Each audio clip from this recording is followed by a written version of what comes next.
Hello, hello, hello. Hope everyone's doing okay. Hope everyone's doing well. Today is exactly what it says on the screen, footballing hot takes.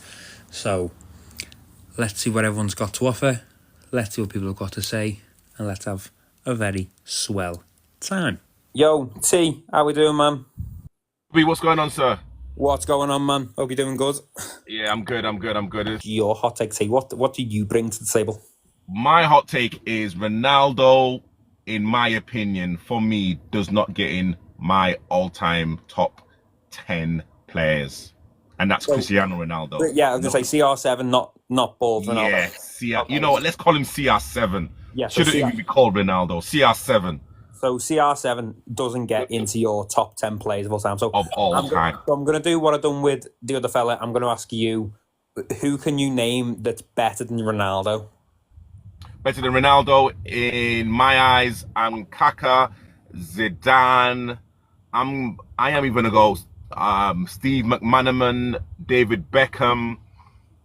I'm looking at who else is there? There's Batistuta, Del Piero, Maldini, just to name but a few.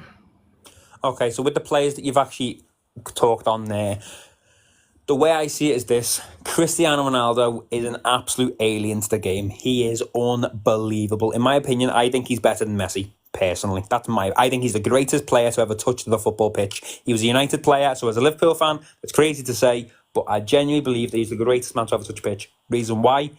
Goal scorer. Absolute, undeniable goal scorer. This man can put the ball in the net the minute he crosses the halfway line from anywhere. There's no reason that this man can't shoot and score from any moment in the pitch. Off balance, on balance, weak foot, in the air, backwards to the goal. Doesn't matter. The ball is in the goal. And I can't deny the absolute, I want to use the word aura and presence. The presence he brings to a football pitch. Ronaldo showed up. Everyone's scared. People are scared to play Ronaldo, especially when you're looking at the 2013-14, just before the injury. Real Madrid, unbelievable. He had the dribbling at the time, which he kind of dropped off after his injury, I believe. In my opinion, I think he dropped the dribbling a little bit, saving the injury. But other than that, before the injury, you're looking at a dribbler, you're looking at someone who can run, someone who can score, someone who can use his strength, someone who can do everything you'd want him to do. The only bit of Ronaldo's game I'd say is a bit on the weaker side is maybe his dropping back. He doesn't make it back as far, but to me, that's due to the way old football was played. Old football, we never really had our wingers drop back so much. We left them up top to go and score off a corner because a lot of them were small. So you didn't really need them at the back. You wanted the legs to go quick, break, counter-attack. So he kind of got brought up in that area of football where we didn't need wingers to do that. So I wouldn't expect him to now start doing that so late in a career, especially now that he plays more of a striking role. So to me, absolute alien to the pitch. Don't get me wrong, the players you've named are phenomenal in their positions alone. Maldini at left back, centre back, Kaka playing the cam, Pirlo in the centre mids, things like that. You unbelievable players, AC Milan had, and other teams. But Ronaldo, he's a different beast. He's built. He's got the height. He's got the build. He's just an athletic monster. He is. If I googled the word athletic, that's the picture that comes up. It's Cristiano Ronaldo. Absolute freak of nature to the game, I believe. I can't see how... Lionel Messi, obviously, also a freak of nature. So if you're putting Lionel Messi above him, that's fine. I can't argue with it. But not being in the top 10 to me is a bit crazy. I can't lie. Oh, yeah, and you know what, Chubby? I mean, that was a hell of a speech. You should definitely run for like Prime Minister. I'm actually going to say exactly what you said before. If you look up the word athlete, you will see CR7. If you look up the word footballer, you will see everyone else. Messi, original Ronaldo, Zidane, Kaka. Like, yes, Ronaldo has definitely given people hope in terms of if you eat right, if you train right, you can definitely maximize something out of your body. However, he doesn't have natural football ability. CR7 does not excite fans. He does not have that natural aura like the likes of Messi, like the likes of Zidane, like the likes of Kaká, Ronaldinho, R9, Batistuta, even Robbie Fowler. I There are can't lie. certain. I'm gonna have to disagree with the aura statement. I can't even let you carry it. I'm actually Oh, not. no.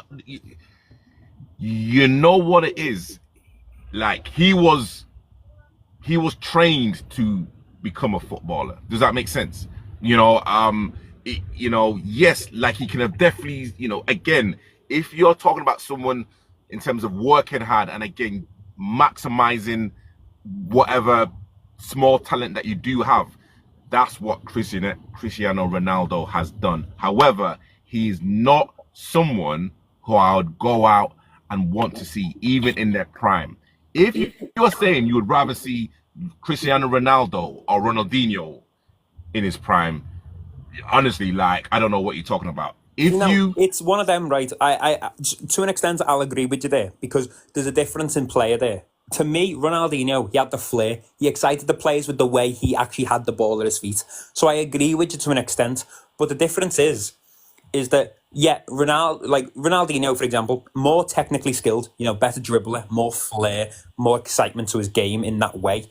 But when it comes to scoring, Ronaldo on the free kicks, Ronaldo overhead kicks, Ronaldo's in the air, Ronaldo scored from the edge of the box, Ronaldo shot from 40 yards out on a free kick and scored near post as a Man United player in his early career.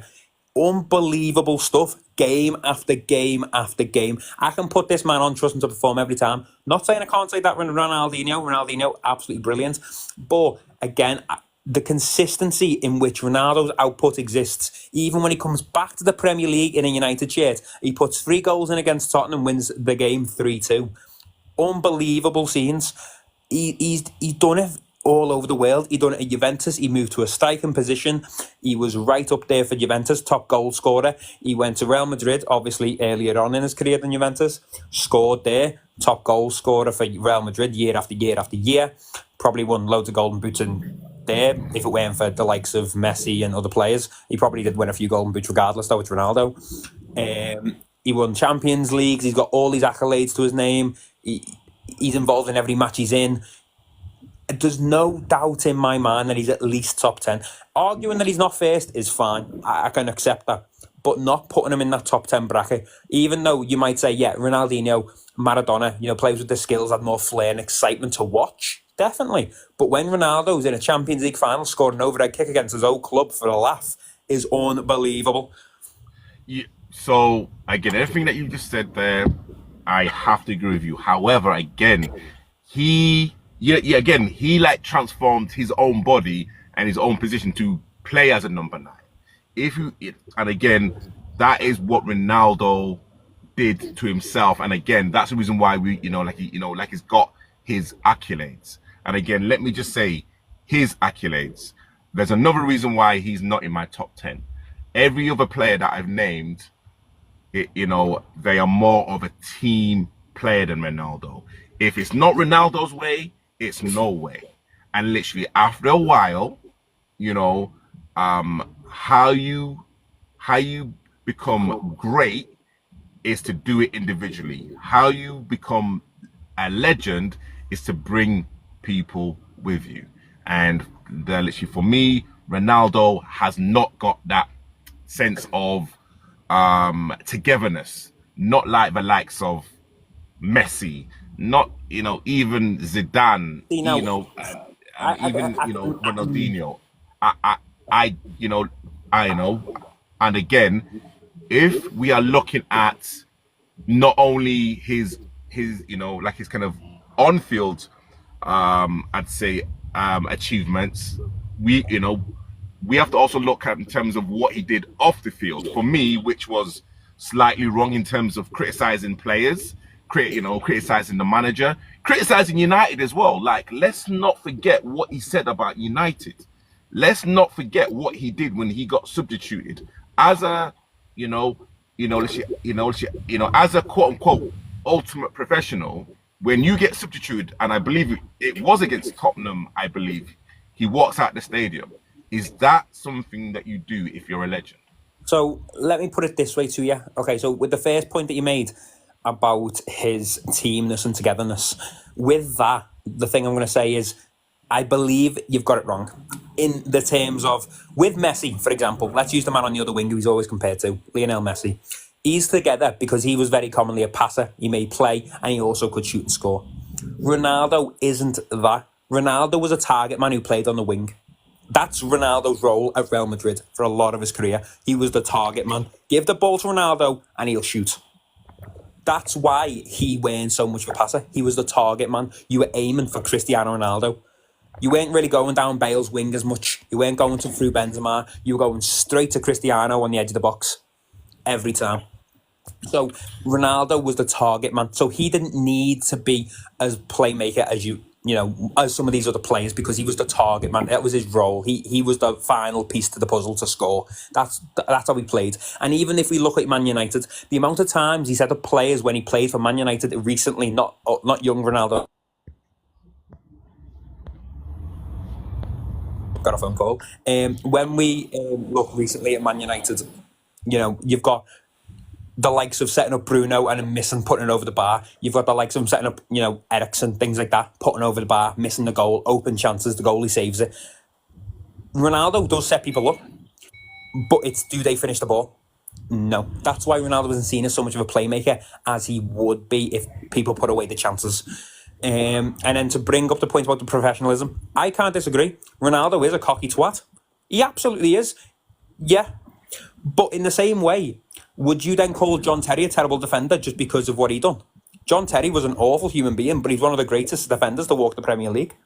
You don't take John Terry's accolades away for being horrible. So, with that same regard, I don't take Ronaldo's for being a cocky arsehole. Okay.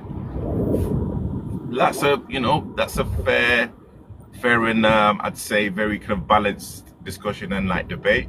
I still believe if you kind of take what literally people would say are the greatest players in our generation, in their prime, Cristiano Ronaldo will be way, way down the list. But you know what? I do appreciate what Cristiano has done for, I'd say, the older player, in terms of getting his biggest contract at the age of 36, 37, which is absolutely amazing. And again, if you're prepared to work hard and, literally, if you're prepared to sacrifice certain things, then amazing things can happen. But again, just as a natural footballer, as someone myself that loves players that can, that literally entertain, Cristiano Ronaldo is out of my top 10. Do you know what? That's fair enough. We can agree to disagree here because I feel like we could definitely, as two football fanatics, go back and forth for a very long time on this point. We could go through every stat and everything. We could go everywhere. So yeah. I did like the discussion. It was a great discussion and a very good point to bring up because I don't think that's a very good hot take because I don't think a lot of people would be slamming Ronaldo in the top 10. But no, like you said, some good points. You brought up good players. You brought up, a lot of things that definitely had an impact and a sway in the conversation, and it weren't like you were talking mindlessly at any point. So it was a very good discussion, to be fair. You definitely, obviously, your T. We all know you. You bring up good points. You know what you're on about. But no, yeah, I'm going to have to agree to disagree. I can't take your side on that one. No, not a problem, sir. But again, to be honestly, what a kind of great live, and she, thank you for bringing me on. No worries, man. Anytime. It's a place for you, T. Cheers. Thank you. Go on. I'll see you soon, my boy. Miles, we'll talk again. See you later, brother. See you later, brother. See you later. Right, KD, how we doing, man?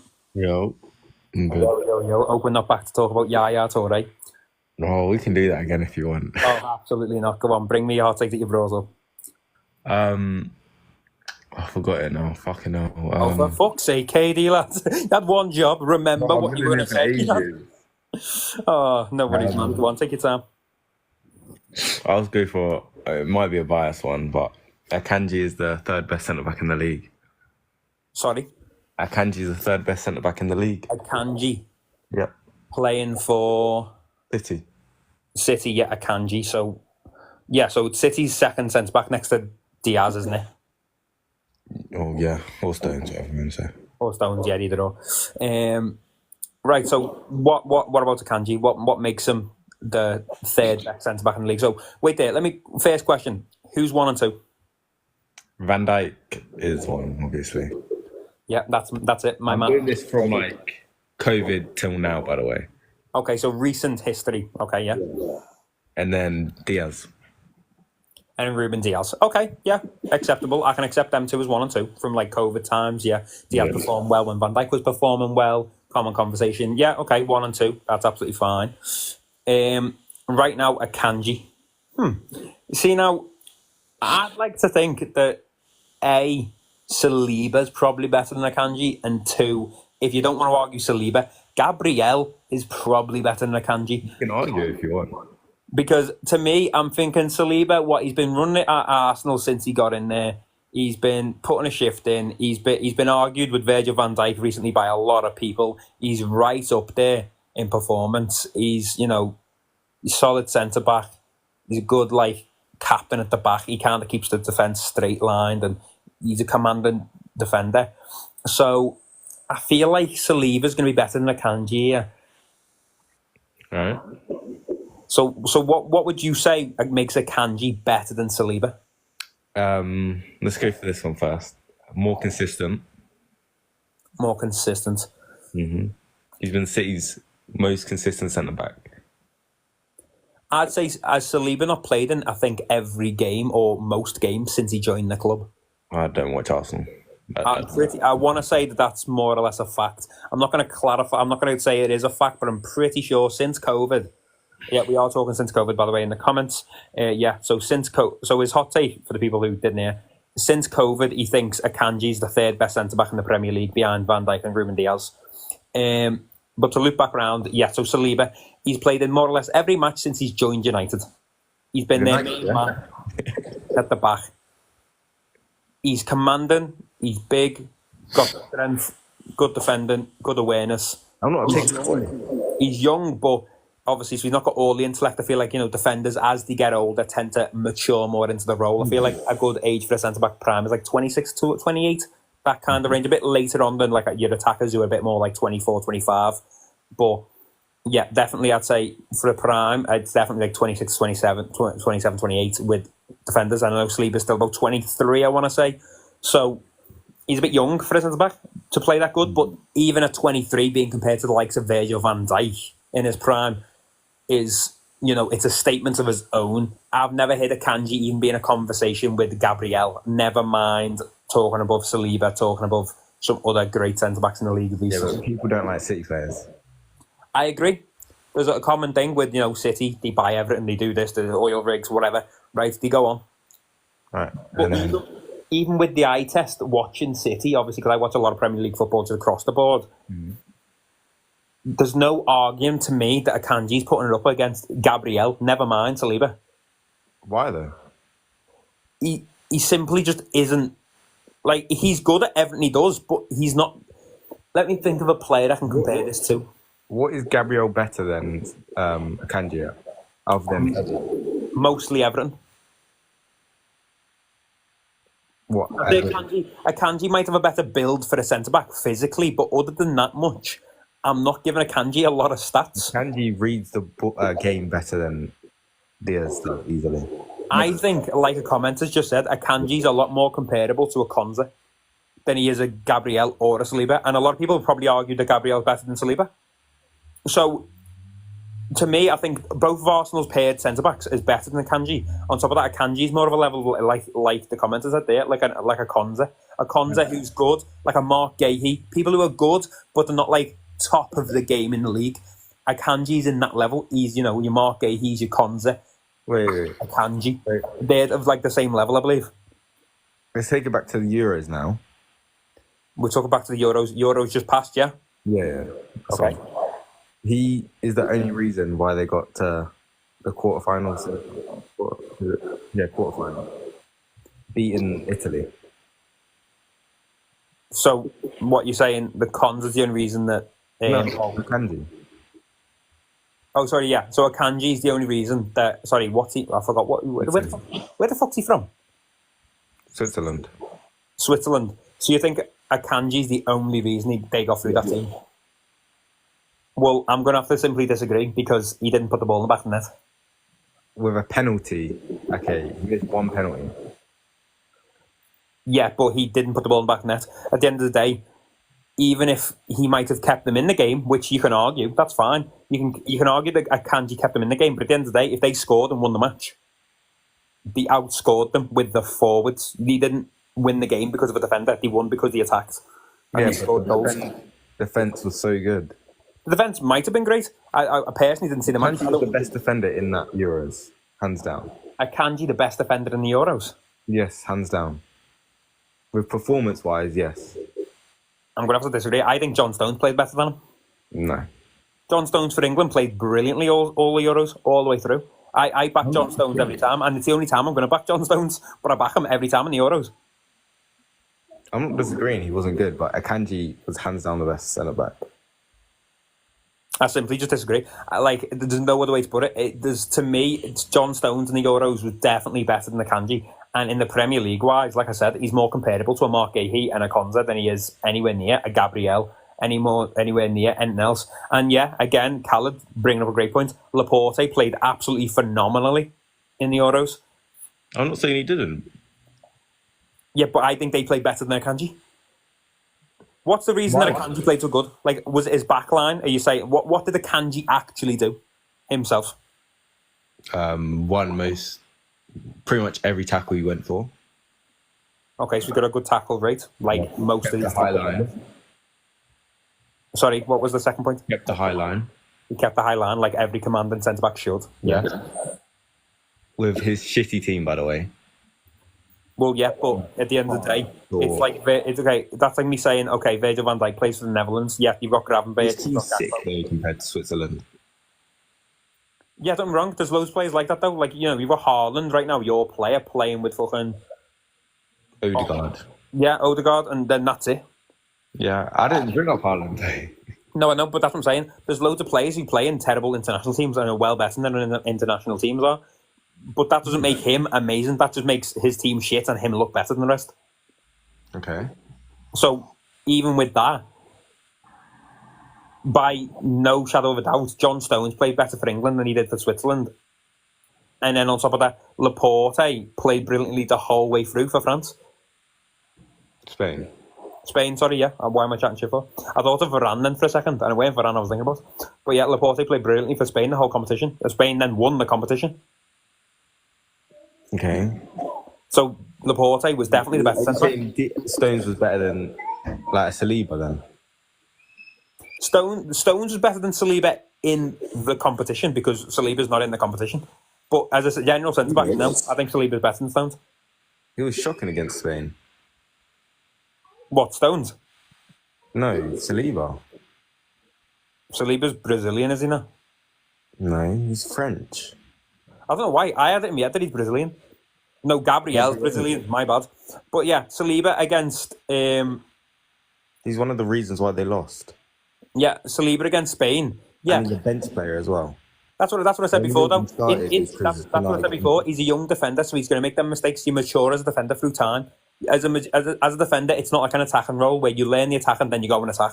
With a defender, you've got to be in the game for a long time, keep composed. Similar to an attacker in that way, but you've got to have the intellect to read the game. It's something you learn over time. So Saliba is going to make these mistakes, but even with them mistakes, is actual on the ball, ball playing, actual defending as a centre back, brilliant all around the board. So again, even though Saliba might not have put a great show on in the Euros, there's a lot of players who don't put a great show on in the Euros, but are brilliant players.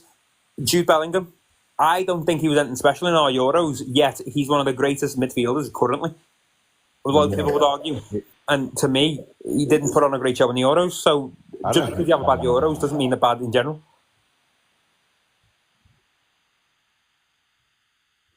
Right. Is Bellingham better than Palmer, Foden and Musiala? Well, I don't watch Bellingham week in, week out. So I currently, factually, don't know, quite frankly. But based on the stats I'm seeing his GA posted everywhere as I think it's 23 GA from last season, I think. Something like that. He's got a decent GA for a cam. He's got a good GA. His passing's good for Real Madrid when I've seen it. Good, decent vision. He's not the most extraordinary cam in the world. I think that goes to your cam, Kevin De Bruyne. I think he's absolutely phenomenal. But he's not the greatest thing ever, in my opinion. I think he's slightly overhyped sometimes, but I don't watch him that much to actually say that with chest. So I'm not too sure on him, honestly. But when it comes to the likes of Saliba, in the Premier League, he's doing it week in, week out, next to Gabriel with no problem. Yeah, but you're bringing in the paired partnership. I'm not even bringing in the paired partnership. I'm just saying next to Gabriel, he's doing it every week in, week out, regardless of Gabriel being there. But So is Kanji. So is Stones. well, I agree that they are doing it week in, week out. But the thing is Akanji, to me, isn't doing it to the level that Saliba's doing it week in, week out. Saliba okay, so let's paint a picture, right? So to me, Saliba is the Virgil van Dijk, is the Ruben Diaz of Arsenal. He's the main centre back. Okay. That's what I'd argue personally. I don't watch too much of Arsenal, but I watch enough to think that opinion. I think Saliba's the main role centre back. Then you've got Gabriel next to him. Yeah. Gabriel next to him doing an absolute shift. Every single game he stays in his line, listens to Saliba, commands the back with Saliba sometimes. They take on a bit of a shared role sometimes, this, whatever. Gabriel, as that second centre-back, is doing it week in, week out with no problem. He's a better centre-back than Akanji. No. By unbelievable margins. He's better attacking, yeah.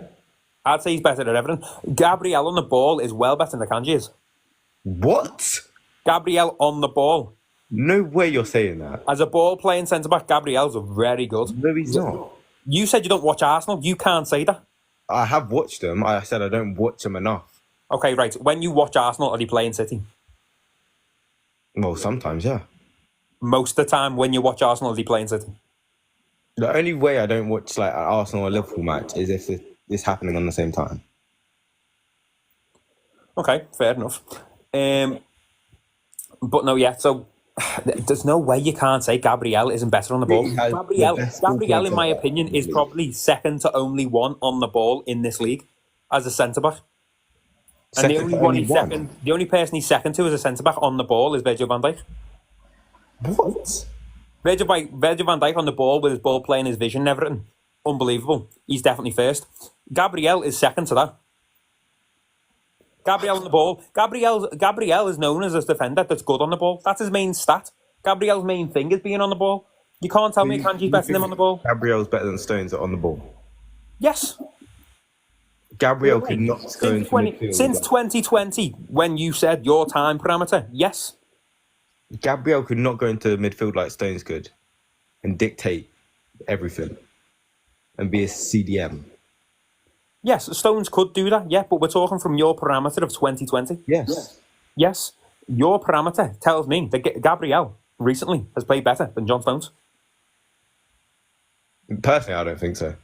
You might not think so, but I can tell you. Might be the bias coming in, but I think throughout his career, John Stones has been better than Gabriel. Through his career, yeah. Easily. And on the ball through his career, yeah. But currently, on the ball, Gabriel's one of the best centre-backs in the league. I don't think so. On the ball, I don't doubt it. As an actual defending centre-back, yeah, no, he might not be the greatest in the league, but I think he's definitely better than Akanji. And Gabriel on the ball is very good. So if we use Gabriel as, say, an average for a centre-back, on the ball, he's brilliant. As an actual centre-back, not the greatest, but as an average, he's still high up in the Premier League average currently. He's not a lower team centre-back. He's definitely higher up. Yeah, and with even how high that is, if we're talking defending alone, not even on the ball included, Saliba's better than him. So, with all that said and done, if you've got a Kanji like me, worse than Gabriel on the ball, and you've got then a Kanji at the same level defending as maybe a Gabriel, but worse than defending at Saliba, there's two centre-backs already better than a Kanji, other than Diaz and Van Dijk. So to me, I can't give you the fact that you think Akanji's better than the pair of them, because I think the pair of them individually are better than Akanji. I don't think so. You might disagree, and I'm happy to agree to disagree on this one, but yeah, I can't give you. With some guests, I've been able to kind of somewhat agree with this. I can't give Akanji. Singly, I don't think they're. I think Saliba is like great singly, but I don't think Gabriel singly is that good. Like I said, Gabriel is known for his on-the-ball stuff. That's where he's known as a centre-back. He's on the ball, at the back composed, keeps it calm when on the ball. He's good to watch on the ball. That's Gabriel's thing at the back. So, yeah, defending wise, he might not be the best at throwing a tackle in. He might not be the one you want as last man. But guess what? Who is? Saliba. Like, Ricky. Gabriel is not better than Saliba. Gabriel on the ball is better than Akanji. And then Saliba at defending's better than Akanji. And I think Saliba on the ball, I'd argue, at the same level of Akanji. And Akanji's defending is of the same level of Gabriel's. So... Yeah, of that right now, but I'm talking since COVID. Yeah, but since COVID, what? Maybe he's had one phenomenal season. Well, Saliba's had a phenomenal season last season. So... Yeah, one season. Yeah, and Akanji's had one season, so you can't really outdo me here. Akanji's had more than one season. I know he's had more than one season, but is it one... Yeah, but Akanji having more than one season stood next to the likes of Ruben Diaz. Is that Akanji having a good season, or is that Ruben Diaz having a great season? Because every time, okay, name me the seasons where Akanji played better than Ruben Diaz. Last season. Well, yeah, okay, last season, but name me another one. No, season before that as well, yeah. Season before that. Wise. See, no, that's what I'm saying, though, but see the way you've done the past 2 years, right? So you've said since COVID, but you've only brought up the last 2 years with Akanji there. So Ruben Diaz, you can say, from 2020 to 22 was better than Akanji, yeah? Yeah. Yeah. And since then, Saliba's been at Arsenal. Okay. In the past 2 years, I'm pretty sure. With Gabriel as well. But the partnership has only come in since last year. Well, yeah, since last year, but they've both been in and out, switch it all about, I think. So the partnership as a two, come in last year, but Saliba was doing well in his league prior to joining Arsenal, and then Gabriel's been doing it at Arsenal for quite a while. Arsenal have had Gabriel in the locker for a while, and he's always been good on the ball. I think Gabriel's one of his best stats as a defender is on the ball. But to me, Gabriel's defending is about as good as Akanji's. And then Saliba's passing is of the level of Akanji, but they're both their weaker side of the game. So you've got the weaker half of Gabriel and the weaker half of Saliba put into a man, which means guaranteed the better half of both of them players is better than him. So therefore, by standard, they're both better than Akanji. I don't think Gabriel's better on the ball than Akanji. I don't know how you're saying that. Like, this is what I'm saying. I'm not saying Akanji's bad, by the way, by no means. Akanji's definitely like top 10. I can give you a top 10, but I can't put him top 3. There's no way. I simply couldn't do that. But right now, maybe not, yeah. But since COVID, like I said, he's had the 1 or 2 seasons when Diaz has been a bit slacking recently. Yeah, I can agree. He's had a bit of a fall off. But even so, like, it's not like Ruben Diaz is slowing down anytime soon. And quite frankly, when it comes to the Saliba, he's only getting better. Comes to Gabriel, he's only getting better. So, by the way, I'm not saying Diaz isn't better than Akanji, by the way. No, I know that. But yeah, I can't see the argument realistically. I really can't see it because, like I said, I think the ball playing for Gabriel's better. I think the defending on Saliba's better, and their weaker halves are both as good as Akanji is normally at the game. So with that put into frame, he's just worse. Like, there's no two dots about it, to be honest. But nice discussion, good hot take, definitely a conversation to bring up. Like I said, I think I'd slap him in the range of Mark Gahey and Konza. I'd say he's better than them two, but worse than the rest. But yeah, definitely a good conversation. Nice one for coming up. This is a good live, bro. It absolutely was, Ricky. You're absolutely right. So I'm going to be jumping off now because I do have things to do and place to be, unfortunately, today. But I will talk to you all again soon. And now this is for the outro. So, ladies, gents, yous have been amazing. I've been chubby. And I'll speak to you all again very soon. See you all soon, people. Peace.